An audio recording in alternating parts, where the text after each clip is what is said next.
Hi guys! We are back! So this time yung question natin is, totoo bang may Diyos? We'll be answering this question, by the way, in 2 parts. So today is part 1.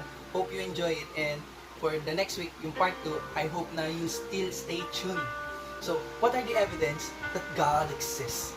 We need to understand, there is an absolute truth among the counterfeit truth daw na nagkiklaim na sila ang absolute.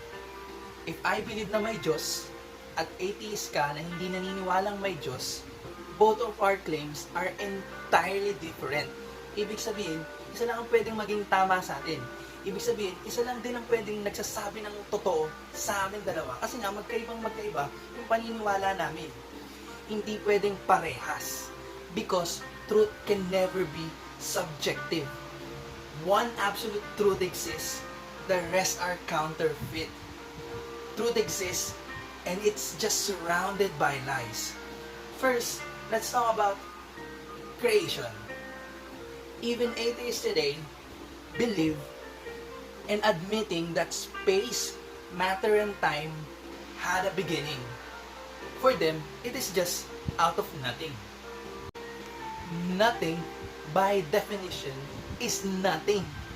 Not a single thing, sabi ni dictionary. Kasi nga, nothing. I really like how Aristotle defined nothing. Nothing is what rock dream about.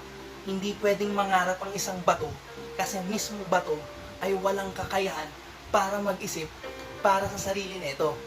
What's even funnier is a high-profile, charismatic atheist in the name of Richard Dawkins defines nothing as something. His philosophy is actually now contradicting science itself. Why? Because in quantum terms, nothing is really nothing, regardless if it's smaller than atom. No Big Bang can be created out of nothing. Kailangan niya ng material for explosion. It can never create beauty. Yun yung alam ko sa isang explosion. Wala siyang nagagawang maganda. Ang tanging nagagawa nilang are destruction. Kaya nga, madalas yung ginagamit sa mga gera-gera eh. The idea of this is like nagtapon ka ng isang granada sa mga kalawanging bakal, tapos, nakagawa ka ng isang brand new na lumilipad na eroplano. The probability of that idea happening is actually 0. What more pa kaya kung wala kang materials for explosion and any creation na kasama nito? It had to start with something rather than nothing. This is actually what we call cause.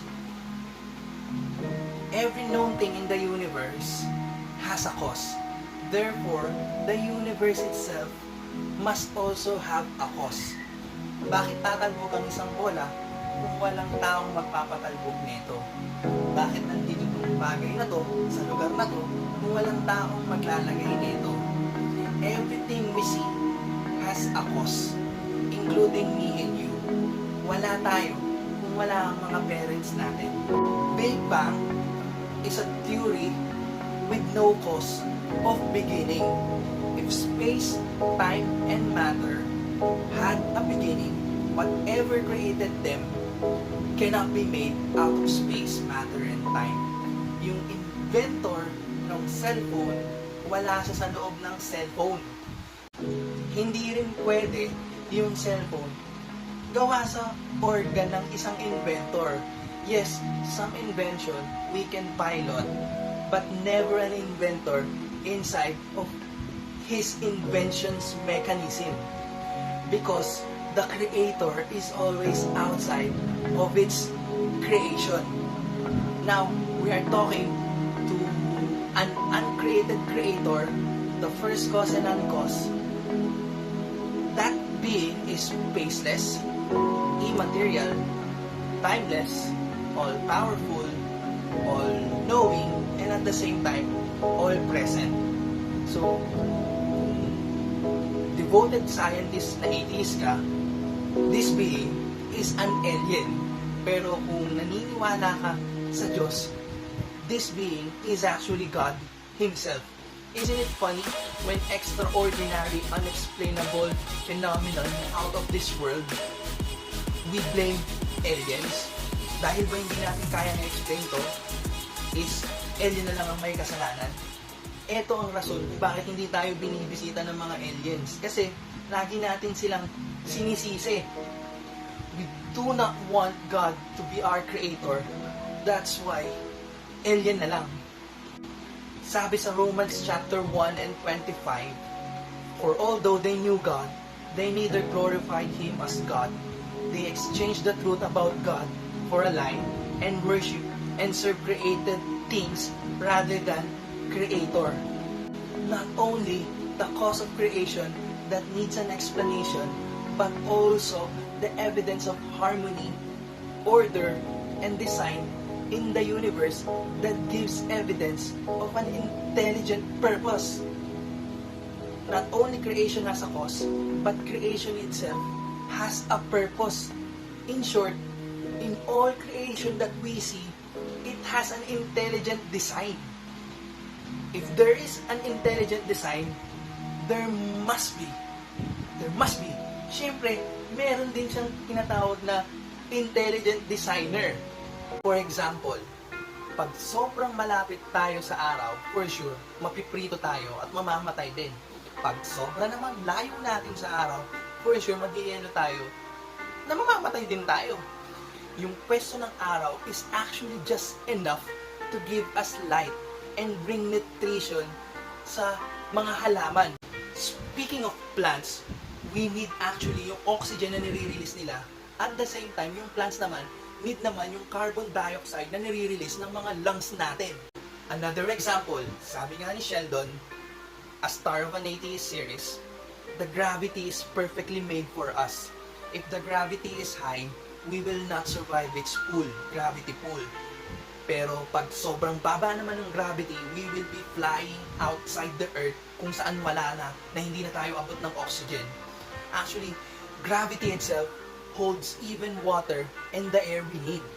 Indeed, creation points to a first cause and uncaused being, and the purpose of creation, its harmony and its intelligent design, points to an intelligent, eternal mind. I want to end this with Pilate and Jesus' conversation in John 18, verse 37 to 38. Before the crucifixion, Jesus was having a conversation with Pilate himself. Imagine this scene, the embodiment of truth, which is Jesus talking about testifying the truth. Then Pilate asked the most valid question that most humans are seeking. What is truth? Actually, Jesus is the perfect person that can answer Pilate's question because he is truth. The irony of that, Pilate chooses to went away before hearing the answer of his question. The reason we cannot handle the truth is we don't want to listen what is truth. We want to entertain lies because yung lies, yun yung magpapasaya sa atin. By the way, as I have previously mentioned, this is just gonna be the part 1. Next week, let's talk about life itself, pointing that there is a life giver.